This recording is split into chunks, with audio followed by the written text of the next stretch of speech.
Bonjour à toutes et à tous. On vit dans un monde assez paradoxal, non? D'un côté, on peut se faire livrer à peu près n'importe quoi en quelques minutes. De l'autre, des millions de personnes luttent chaque jour pour simplement se nourrir. Alors aujourd'hui, on va essayer de décortiquer ce grand écart, de comprendre pourquoi un tel fossé économique persiste.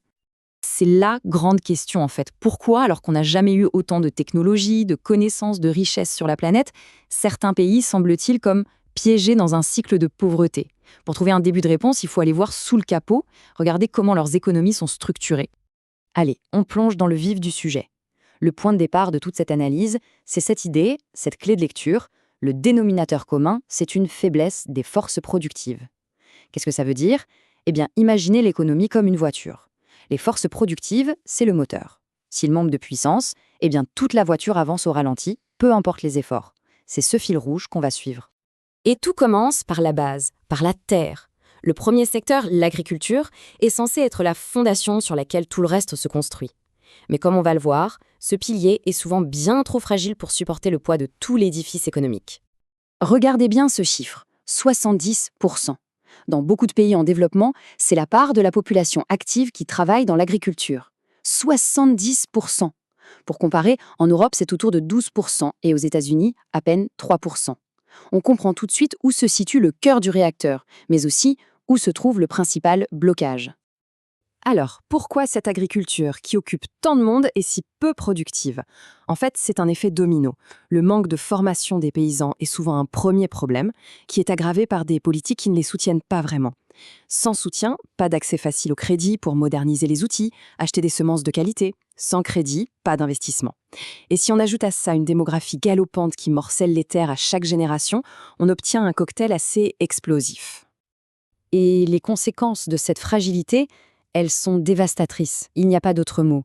Un pays qui ne peut pas nourrir sa propre population, il devient dépendant de l'extérieur. La malnutrition s'installe, la pauvreté explose dans les campagnes, ce qui pousse les gens vers les villes, créant un phénomène dont on reparlera, l'hypertrophie du secteur tertiaire. Tout ça, bien sûr, plombe le revenu du pays et au final, l'espérance de vie. Le premier domino est tombé, et il va en entraîner d'autres. Et voilà le domino suivant.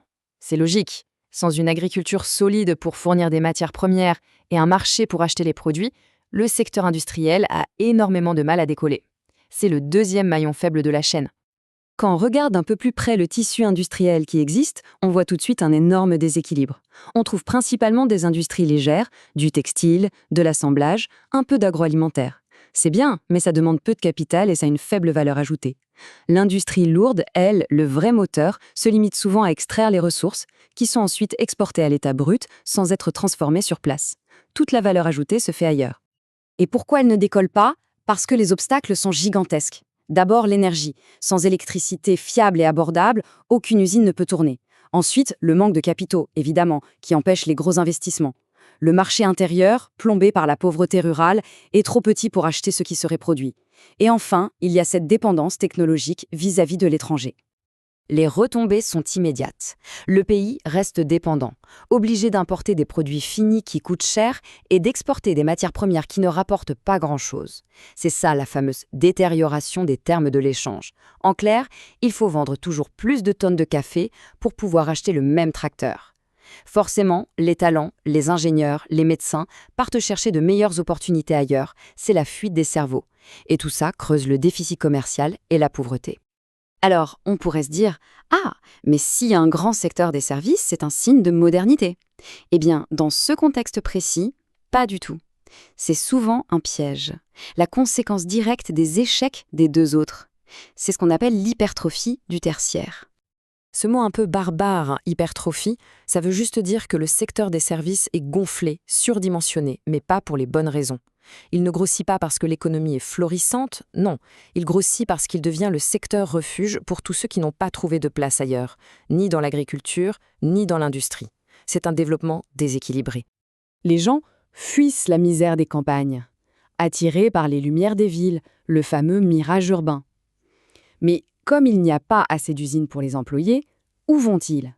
Ils se retrouvent dans ce qu'on appelle le secteur informel. Petits vendeurs de rue, cireurs de chaussures, petites réparations. Des activités de survie en fait, qui permettent de gagner un peu d'argent au jour le jour, mais qui ne créent quasiment pas de richesse durable. Et pour illustrer un des grands problèmes de ce secteur, il y a cette citation qui est parfaite. Les infrastructures, notamment les transports, ne suivent absolument pas. Et le transport est pour l'économie ce que sont les vaisseaux sanguins pour l'organisme humain. C'est très juste.